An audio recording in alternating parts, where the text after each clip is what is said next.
Alô vocês, como vão todos? Estamos todos bem, todos aqui com a companhia desse moço feio, que tá na novela das 9, Cauã Raymond.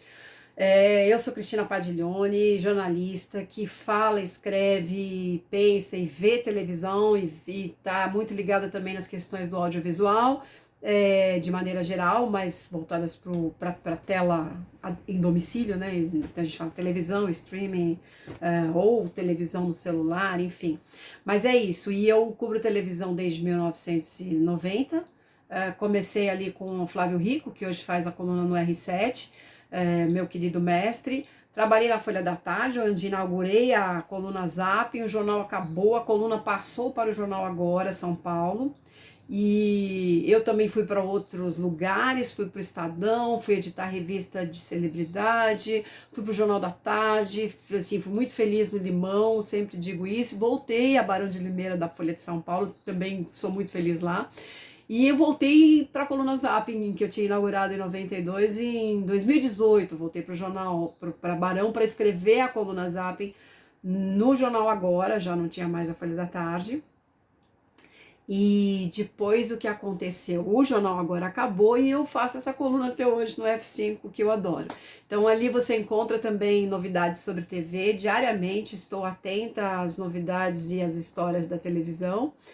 E a gente vem aqui pelo menos 3 vezes por semana, que é isso que eu estou me propondo, conversar sobre TV.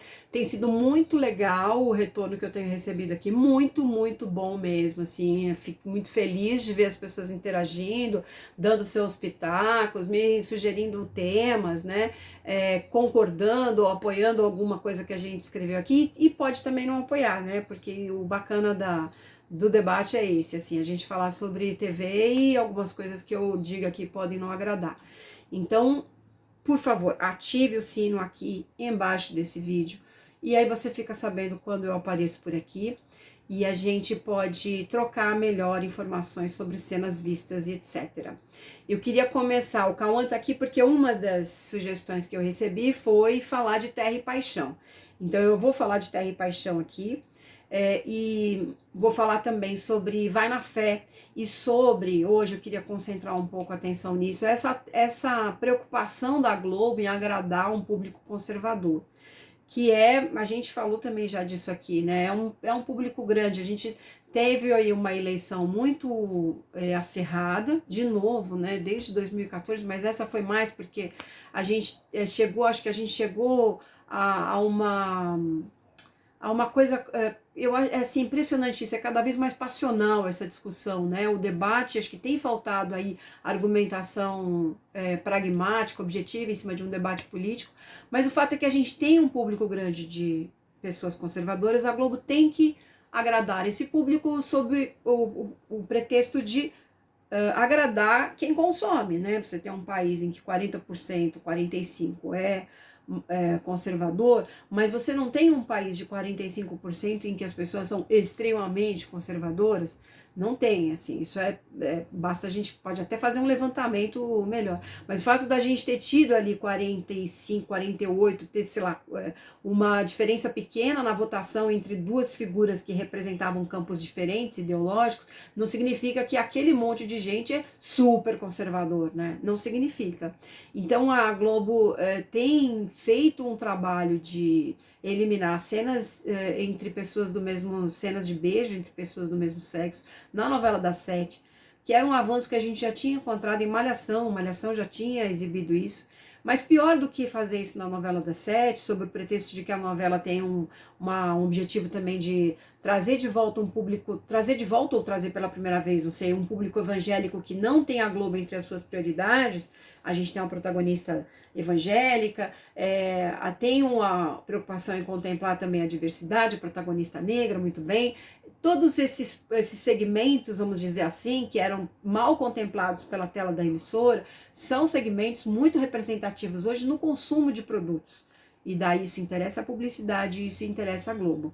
Acontece que você não pode também desagradar de uma maneira brutal o lado mais progressista. Também não quer dizer que os 51%, sei lá, 50, quase 1% que votaram do outro lado sejam super modernos e progressistas, né? Esse equilíbrio é preciso ser encontrado. E eu acho que o mundo caminhou de uma forma que não dá para voltar para trás. A gente já teve cenas de beijo entre pessoas do mesmo sexo em Malhação. Esse assunto já foi discutido, já foi debatido. Não há uma coisa...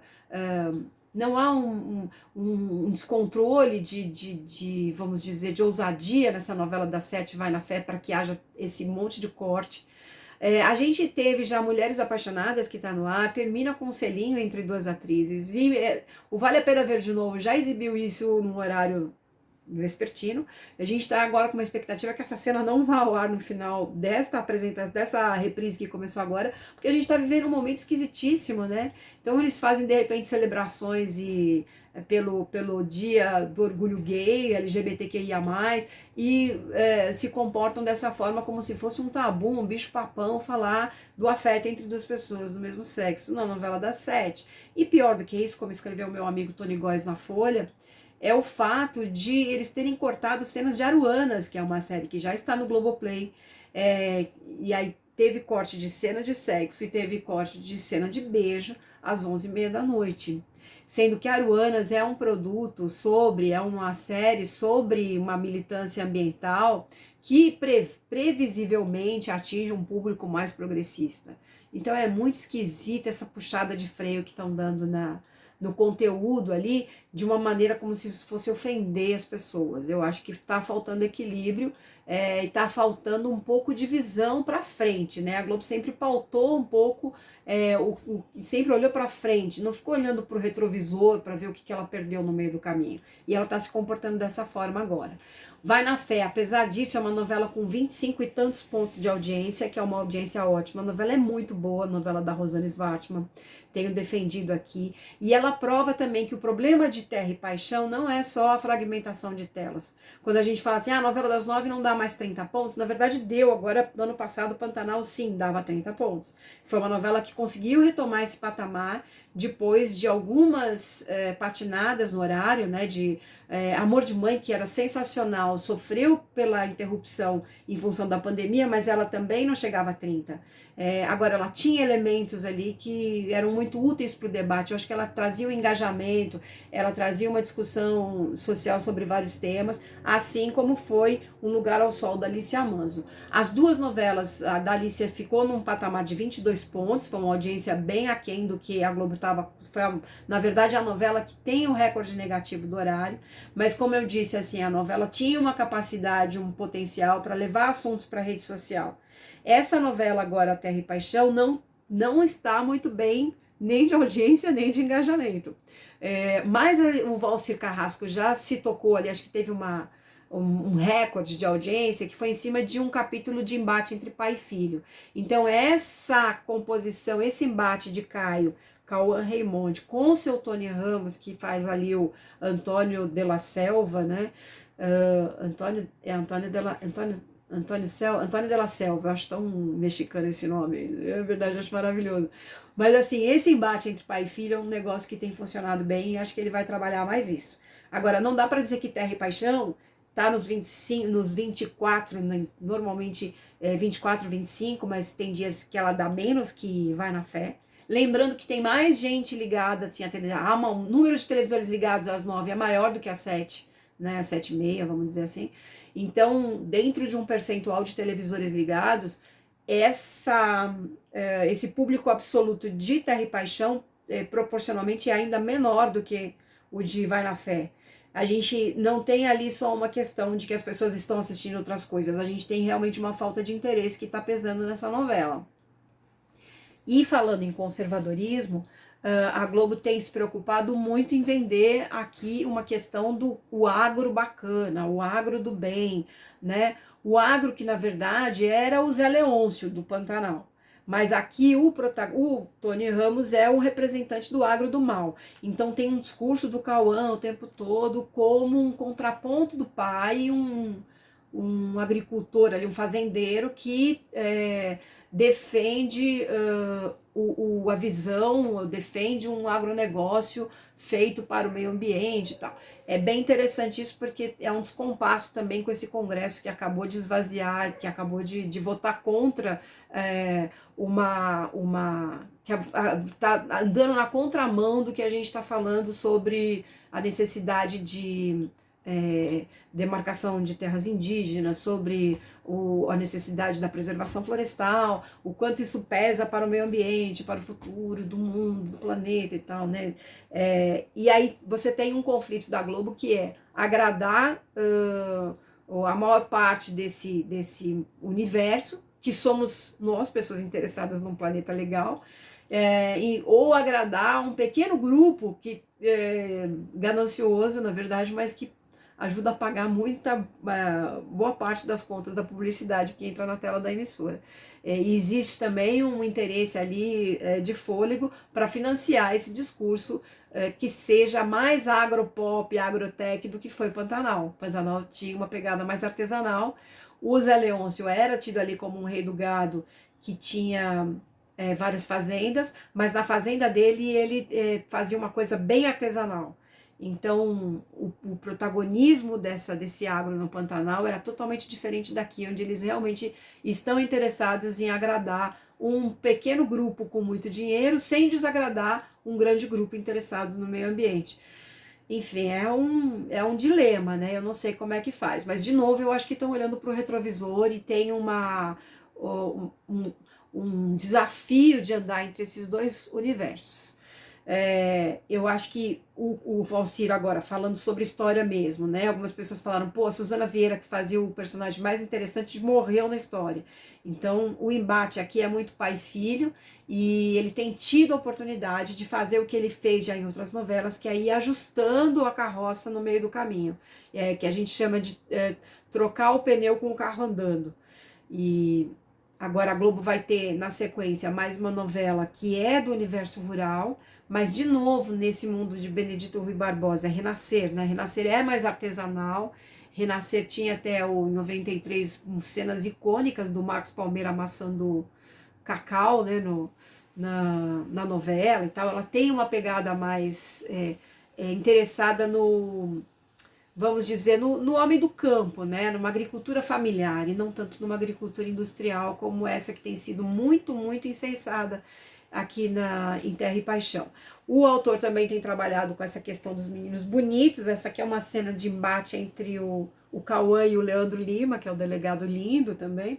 Então tem os lindos com foco ali, muito cobiçando uma audiência feminina que hoje também está bastante dividida por várias telas, né? As mulheres estão ligadas em várias telas. A Cantaribop, já comentei isso aqui, mas nunca é demais repetir, tem mensurado a audiência de streaming nas residências, e o YouTube consome hoje 15% de todos os vídeos vistos numa residência, estão nessa conta do YouTube, que é uma terra cheia de cenas para todos os gostos, para todo tipo de ideologia, para todos os idiomas e segmentos, enfim. Então é um desafio grande que a Globo tem de manter essa atenção, essa liderança, essa vantagem que ela sempre teve, mas que as migalhas vão se perdendo ali, né, em função dessa fragmentação. Volto a dizer, quando a história é boa, acontece com um impacto menor, que é como Vai na Fé prova agora, ao ter mais audiência que a novela das 9, né? Isso aconteceu quando foi em 2014, que Babilônia, do Gilberto Braga, estava no ar, enfrentou 10 Mandamentos da Record, e tinha, acho que foi Cheias de Charme? Não, Paraisópolis, I Love Paraisópolis, que estava no ar às 7, também I Love Paraisópolis dava mais audiência do que Babilônia. E o Gilberto Braga fazia essa observação naquele tom do humor ácido dele. Nossa, acho humilhante dar menos audiência do que a novela das 7. Mas é o que está acontecendo agora de novo. Bom, falando em novela, A gente teve o final de Todas as Flores, né, nessa semana, que foi dureza mesmo.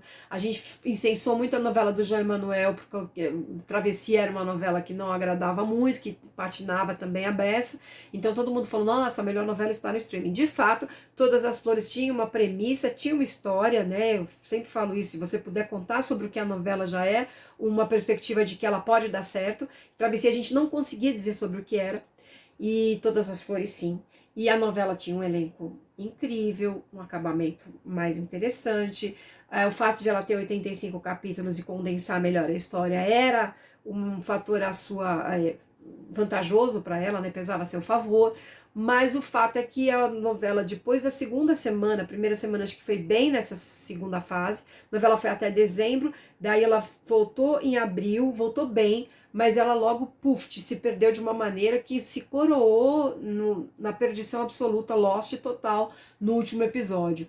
Então a gente teve essa semana uma dose de frustração, né, imensa em relação a isso, porque começou muito bem e terminou muito mal, uma pena. Ao mesmo tempo, a gente teve, as pessoas vão falar que eu só falo da Globo, mas é porque são os lançamentos, calma gente, é o lançamento da semana.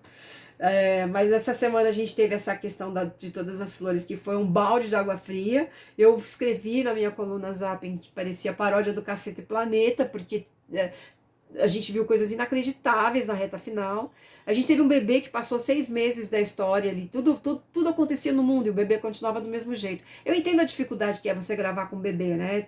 É delicado, mas assim, trabalha a questão de bebê de alguma outra coisa, embrulha num cobertorzinho. Agora, a cara do bebê ser a mesma, tudo está acontecendo na história, as pessoas mudam a cor do esmalte, mudam o cabelo, mudam o corte, tudo acontecia na história. E o bebê continuava igual. Mas isso foi o menor dos problemas, né? Eu acho que a questão mesmo era a chacina dos vilões no final, o surto de bondade da Zoé, da Regina Casé, por mais dúbia que fosse a personagem, ela não faria aquela confissão em 5 minutos para ficar presa também em pouquíssimo tempo, eram crimes, vários crimes, né, que ela cometeu, e quando ela sai da cadeia, as crianças têm ali 5, 6 anos, né, pelo tamanho daquelas crianças na história. Ou seja, uma coisa mesmo triste, assim, para uma novela que despertou tanto interesse no começo e foi super frustrante. Ao mesmo tempo, a gente teve nessa semana a estreia de Os Outros, que é uma série porreta do Lucas Paraíso, que fazia Sob Pressão, com direção da Luísa Lima, que fez Onde Nascem os Fortes, e fez, na verdade ela não era diretora, Onde Nascem os Fortes era o Vila Marim, mas ela era da equipe, e ela fez agora Onde Está o Meu Coração também, que eu adoro, com Letícia Colin, que vem a ser a melhor coisa de Todas as Flores. Eu acho que o melhor legado de Todas as Flores é a Letícia, e a abordagem sobre anticapacitismo na questão da deficiência visual, da cegueira, isso foi bem legal. Mas Os Outros é uma coisa intensa e falamos aqui, passamos rapidamente por isso. Eu acho que merece ser vista ali com lupa, porque tem alguns pontos da história que são bem interessantes. Uma questão que eu ainda pretendo escrever sobre isso é o estupro marital, que é abordado ali com o casal Milen Cortaz e Maeve Jenkins, que está esplêndida, maravilhosa. Mas enfim, queria abordar esse assunto porque o que é o estupro marital? É essa coisa da mulher não estar no seu, não quer aquilo e o marido não percebe, não se dá conta e ela não tem coragem de impor aquilo como uma vontade. Não quero. É como se fosse uma obrigação, né? Então tem uma cena de sexo logo no primeiro episódio que é puxada com esse casal. E assim, a série é uma série sobre tolerância e intolerância e a disposição ou não de você resolver questões com diálogo. É um assunto, uma abordagem que todo mundo está precisando um pouco disso hoje em dia. E agora eles vão ter 2 capítulos por semana, na verdade, então a gente tem que esperar até quarta-feira para ver o outro e até sexta para ver o outro. Mas vale muito a pena, acho que é um assunto que vale. Outra dica que eu queria dar aqui é que o documentário sobre escola base, que foi um caso terrível, vivido nos anos 90 ali com os jornalistas que trabalhavam na época, mas que de alguma forma foi encabeçado pelo Valmir Salário, que era repórter do Jornal Nacional, e levou essa história ao Jornal Nacional. Essa série que está no Globoplay há algum tempo, ela foi fatiada em 4 episódios e está no ar no Canal Brasil, que exibiu 2 episódios na sexta, exibe 2 na próxima sexta, e esse bloco de episódios vai ser também exibido ao longo da semana em horários alternativos pelo Canal Brasil. Quem não tem Globoplay tem Canal Brasil, que não sei se é tanta gente assim, né? Porque normalmente quem tem um tem outro. Mas assim, quem é assinante de um pacote A ou B, pode ter aí uma segunda oportunidade de assistir a série, que vale bem a pena. No Globoplay ela é um longa-metragem. No Canal Brasil ela está entrando como uma série, como eu disse, fatiada. Eu acho interessante a gente ver qual é a diferença entre jornalista erra, sim, eu acho que há uma disposição em se corrigir, eu acho que o Salário traz isso pra gente de uma maneira inspiradora e muito corajosa, ele reencontra as pessoas que foram prejudicadas por uma informação errada que ele deu no Jornal Nacional, recebida de um delegado. Então você vai investigar de onde vem o erro, o que houve de errado, por que houve o erro, por que se chegou àquele estrago que se fez na vida daquelas pessoas, donas de uma escola infantil acusada de pedofilia, e a notícia não tinha o menor fundamento, e foram 2 mães loucas que fizeram uma denúncia, um delegado vaidoso, que gostava de aparecer, que deu uma notícia errada, e fez um estrago que a imprensa teve que corrigir e se corrigir sem devolver nada do que foi feito. A correção não devolveu para essas pessoas a vida que elas tinham antes. E é muito triste você ver o estrago que isso causa. Mas assim, a gente traz isso à tona no momento em que as pessoas questionam se jornalista não erra. E qual é a diferença entre isso e fake news? A diferença está aí, está na disposição de se corrigir. Nesse momento passa um avião aqui, como a gente não trabalha com set de filmagem abastado, o avião vaza no meu áudio aqui. Outro dia vazou um cachorro latindo loucamente quando eu estava falando sobre o caso Marcus Smelling, e quase que eu só ouvi depois também o cachorro, é coisa da vizinhança, que aqui não tem cachorro. Enfim, acho que vale a pena ver o caso Escola Base, o documentário é ótimo, eu vi como filme e agora ela tá como série na TV, no Canal Brasil. Falei do caso do Márcio aqui, muita gente tem pedido para eu falar mais do caso do Márcio. Eu vou falar, vou contemplar essas informações e novidades que foram surgindo nessa história. É até interessante a gente falar aqui de Escola Base junto com isso, porque muita coisa que foi dita no começo dessa cobertura não era o que parecia, e muitas histórias foram aparecendo no confronto de relatos feitos de um lado e as documentações apresentadas por ele do outro.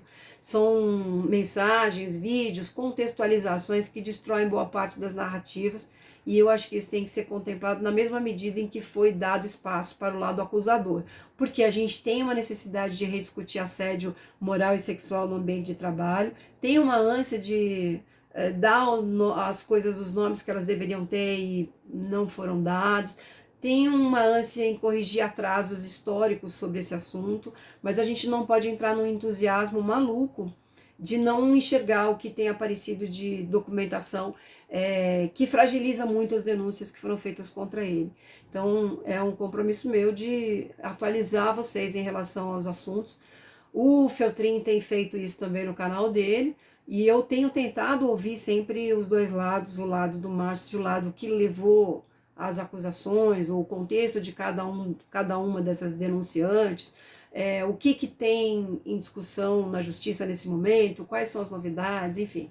E contexto, né, gente? Muito contexto que é importante, assim, quem são essas personagens, qual era o papel dele ali, de chefe, elas de subalternas, ou quem entrou na emissora e já era namorada, quem teve um romance e tratou isso de outra forma, quem tratou uma questão de ressentimento de ego profissional como um assédio moral, e acima de tudo, essa questão da televisão que provoca muita vaidade. Como eu falei aqui da última vez, existe uma diferença entre assédio moral no trabalho num hospital e numa televisão. A vaidade de um médico existe, evidentemente, mas a vaidade potencializada por uma vitrine como a Globo é também, que deve ser considerada no contexto do que a gente está discutindo aqui. Bom, eu fico esperando então mais pitacos sobre o que vocês querem ouvir. A gente vai avançar na discussão de Terra e Paixão no sentido de falar mais da história. Tem alguns pontos ali que me incomodam bastante e tentar encontrar elementos que sejam úteis, né, na novela do Valcir, que sejam interessantes para discussão. Beleza, gente? Ativem o sino, não custa eu falar isso de novo e vamos em frente. Beijo.